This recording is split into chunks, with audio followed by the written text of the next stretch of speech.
Alors, j'ai pensé vous partager quelque chose de spécial aujourd'hui, vous qui suivez les capsules régulièrement.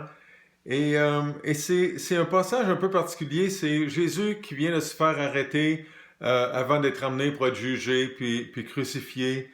Et, euh, et on lit dans Luc 22, au verset 54, après avoir saisi Jésus, ils l'emmenèrent et le conduisirent dans la maison du souverain sacrificateur.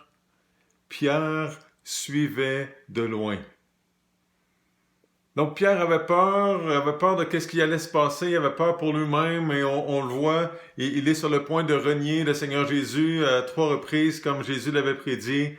Et ce que je pensais, c'est que peut-être qu'il y a des gens maintenant qui nous suivent de loin, qui regardent les capsules, qui regardent les prédications sur Facebook, sur YouTube, et qui gardent leur distance, parce qu'on est dans un temps de distanciation sociale, et c'est ça la chose à faire, on garde nos distances. Et j'aimerais ça aujourd'hui juste vous inviter à vous rapprocher.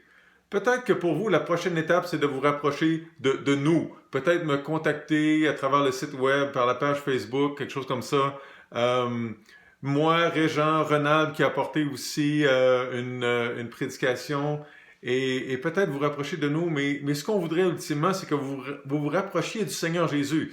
Donc peut-être c'est une invitation aujourd'hui, peut-être à lire les Écritures pour vous-même, peut-être à prier, peut-être à penser à faire un pas plus loin, pour pas rester, pour pas suivre de loin comme Pierre.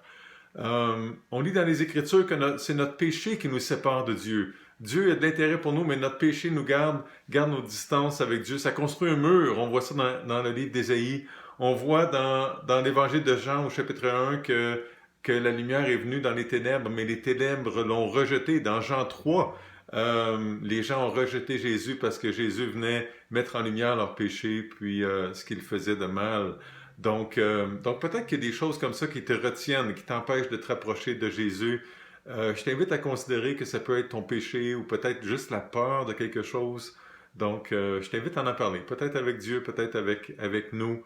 Et, euh, et donc, j'aimerais ça, cette fois-ci, prier pour la personne, pour toi qui est en train de nous écouter et, euh, et prier que tu puisses te rapprocher. Et je vais terminer là-dessus. Alors, Papa du ciel, je te bénis. Je suis reconnaissant pour les gens qui ont de l'intérêt à écouter des petites capsules, des pensées qui nous aident à réfléchir à ta parole, à réfléchir à toi. Il y a des gens, Seigneur, qui écoutent les prédications sur YouTube, sur Facebook, qui n'avaient jamais osé peut-être mettre les pieds dans un bâtiment d'église et qui ne le feraient pas peut-être même encore maintenant. Et je veux te prier pour ces gens-là. Je te prie que tu puisses vraiment toucher leur cœur et peut-être à l'occasion de la fête de Pâques ou peut-être la crise qu'on est en train de vivre ou d'autres choses que les gens vivent personnellement, peut-être que tu vas toucher leur cœur, Seigneur, à travers ces choses-là ou d'autres choses, mais toi, Seigneur, tu connais personnellement le cœur de cette personne-là qui écoute présentement.